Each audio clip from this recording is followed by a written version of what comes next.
Hey, what's going on, guys? I'm gonna put the bolt back in this real quick. I just got finished cleaning this gun. This is the Rossi Rb22. I don't know if you want to call it the Rb22L, the Rb22, whatever.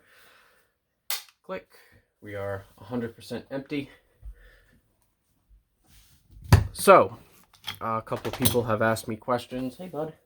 About this gun and whether it is good for a first-time shooter, and the answer, as in every video, is yes, yes, absolutely, 100,000% yes. 3,500 rounds. I have had one major issue and two minor issues. I have had a failure within the magazine that was ammo related. The spring in the magazine actually kind of messed up, and I replaced the magazine. So with that being said, the other issue was a stuck case, and the third issue was an underloaded 22 where I had a squib. So brass rod solved that. What you got over there? You got your ball? Okay. Brass rod solved that.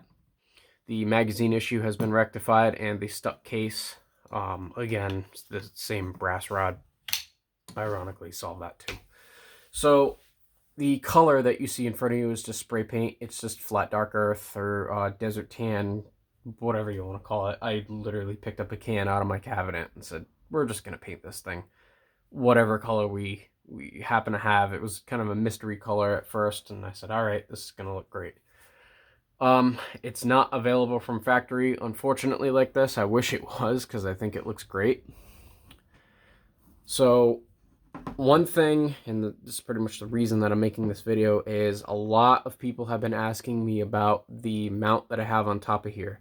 This was given to me as a package from my cousin, who I am very grateful for the gift, and once again, thank you to him for that. He knows who he is.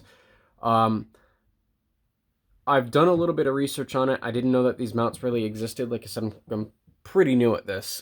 This is called a dovetail mount. So you could do like a dovetail to Picatinny on the top here, and then do your scope mounts and your scope on top of that. Hey now.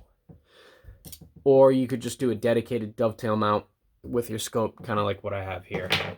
So one thing you do want to kind of beware of is these two screws for the front sight. They're going to need to be backed off. Take your front sight off and put your screws back in, just with a little bit of like blue Loctite or whatever. That's what I use, just so that they don't back themselves out.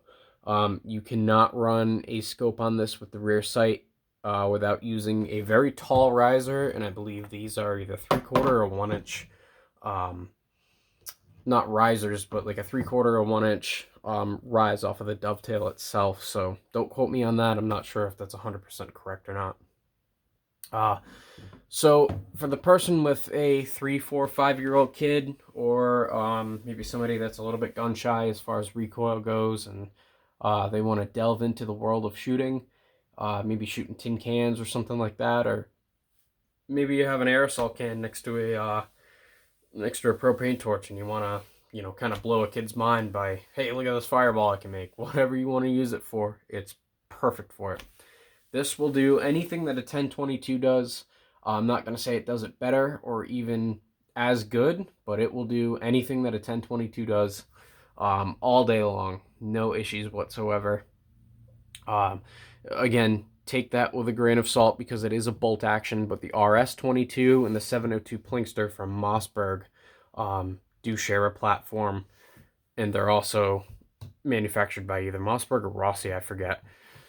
So with that being said, 3,000 to 3,500 rounds down the pipe with this thing. No accuracy issues, no other issues other than a little bit of ammo hiccups and maybe user error. This is a phenomenal weapon.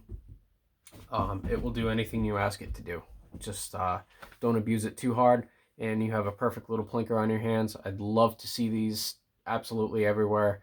I'm considering buying another one just so I can do a different build, maybe with a red dot, and we'll see where we go from there. So thank you guys for watching. I appreciate it, and we'll see you on the next one.